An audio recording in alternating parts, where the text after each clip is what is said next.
getting your arms and hands out in front of you on the downswing. Then you've got some consistencies. Great to do in a net. I'm not doing an impression of Charlie Chaplin. Improving your sequence. Release correctly, and then we've got some control of the club face.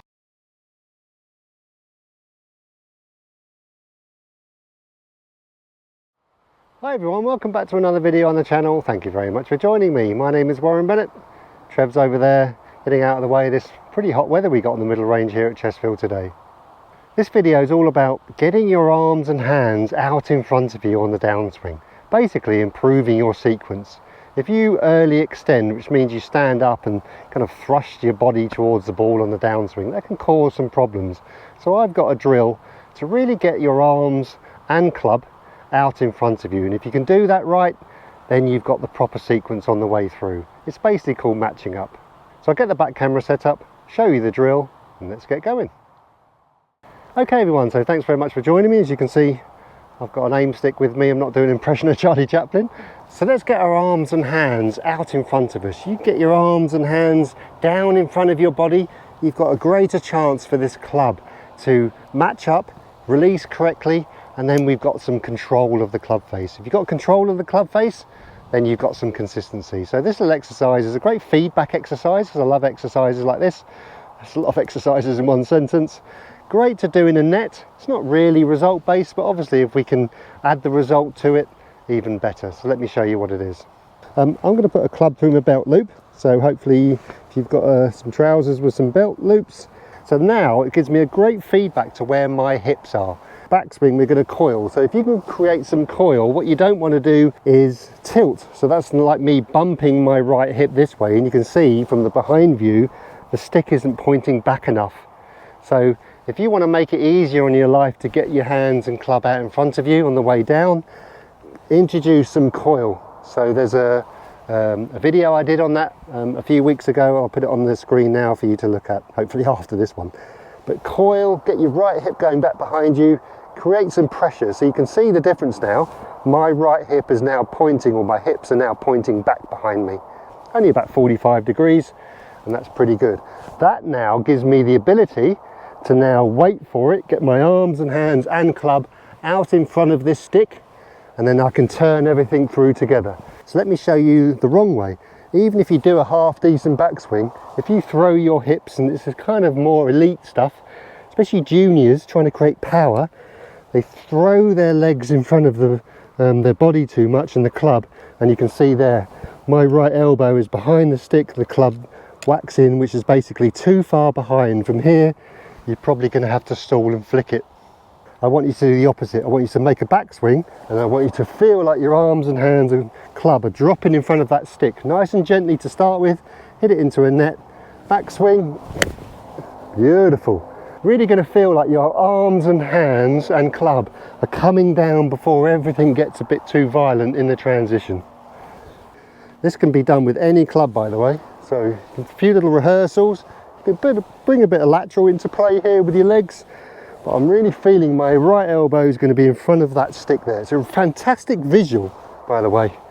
Beautiful. And from here, you can then start spinning. Because remember, what you don't want to do in transition is spin too early. Then you're all out of sequence. You'd rather your hands and arms and club out in front of you early, and then you can collect it. Let's clip another one away. Coil, wait for it. Beautiful. Get everything out in front of you, especially for you elite golfers who are a little bit too bottom half too early, and then it's catch up from there. Really feel some movement of this hands and arms pumping down in front of the stick here. Then you can practice speed, so I'm going to really practice like a more of a slow motion shot here.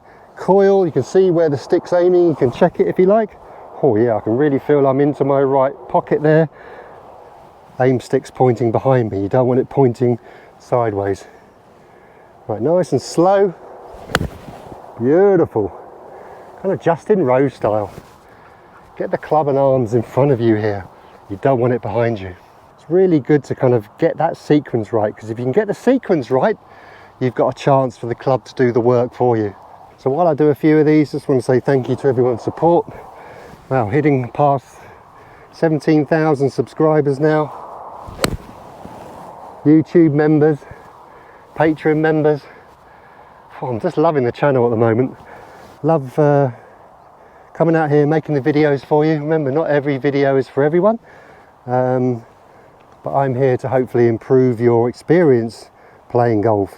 I know that sounds a bit kind of weird, but if you can understand why that golf ball's doing what it's doing for you, and then you've got a chance to kind of understand how to fix it. These little feelings like this, keeping the structure of your spine angle. If you can keep the structure of your hips, so if you can keep this instead of doing that, which makes you stand up, so you've lost your sequence, then if you've lost your sequence, you've lost your release pattern. If you can keep your hands and arms in front of you, so you're going to keep the structure of your hips, which basically keeps your spine angle from here, now you can start rotating. It's a little bit more of an elite feeling, I would say. I would say a lot of, well, not a lot, but majority of professional golfers are looking for this stability, this pivoting on the way through. Hands, arms and club first, elbow in front of me, turn through and pivot before that stick gets thrust out. A little bit heavy, too bad. So if you're thinking of joining, or if you want to go and take a look what's all that about, never heard of Patreon, just follow that link in the bottom left of the screen, and that takes you to all the kind of different tiers. To subscribe to the channel on YouTube is absolutely free, by the way. Patreon is a paid membership, but it does give you a lot more behind the scenes access, what's going on in the academy, and more instructional videos as well, members only instructional videos. Right, elbow, arms before the stick. The better you can make the backswing, the easier it is to get the correct sequence coming down. Sequence is just another word for order. You're going to practice the order of your golf swing. If you mess the order up and you get too quick with that bottom half, thrust it out too much because you feel like you want to create some speed from there, then you're going to lose the order and the sequence. Now you might say, well, hold on Warren, you're contradicting yourself, because you've done videos in the past which is shifting, which is going to encourage the hips to go earlier. No question about it. A lot of club golfers are a little bit passive with their bottom half, so I would always encourage, if you are that golfer, to really get moving. I'd rather you be this side of the fence if you are a golfer that's over the top and hang on. So I'd rather you be this side of the fence, a little stuck, so then you can get the club and let go, and a little bit more release. Like I said in the video, hopefully this is probably a little bit more elite. This is for the golfers a little bit too aggressive with their bottom half and a little bit stuck. Generally that's for the golfer who hooks it starting right. Okay, a few more. Do a little practice swing before you hit a shot, especially if you're in a net. Feel like the stick's behind me, gives me more chance for that club to come out in front, and then it gives you more chance to rotate together there after that. Oh, that was the best one today.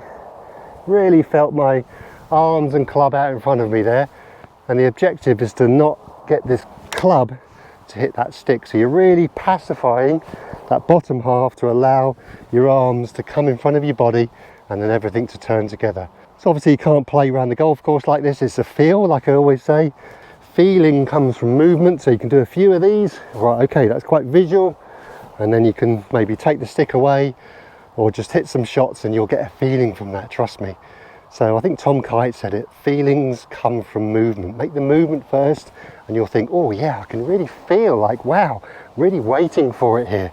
Club's coming out in front of me, I can see my hands come out in front of me. Obviously you won't be able to do that or see that in real time, but you'll get a feeling, oh yeah, my right side here or my rear side here is really waiting for my hands and club to come out through, and then I can twist and pivot through post impact. Okay everyone, so thanks very much for joining me, and a little simple stick like this can really give you amazing feedback. Remember, the better you can make this backswing, the better you can coil, the easier it is to sequence on the way down.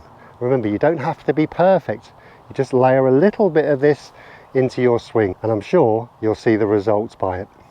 Okay everyone, so for myself and Trev, who's running around because he's excited with his tennis ball in his mouth, we'll see you next time. Thanks very much for joining me. Hope it's as sunny where you are as it is here. So until next time, we'll see you then. Cheerio!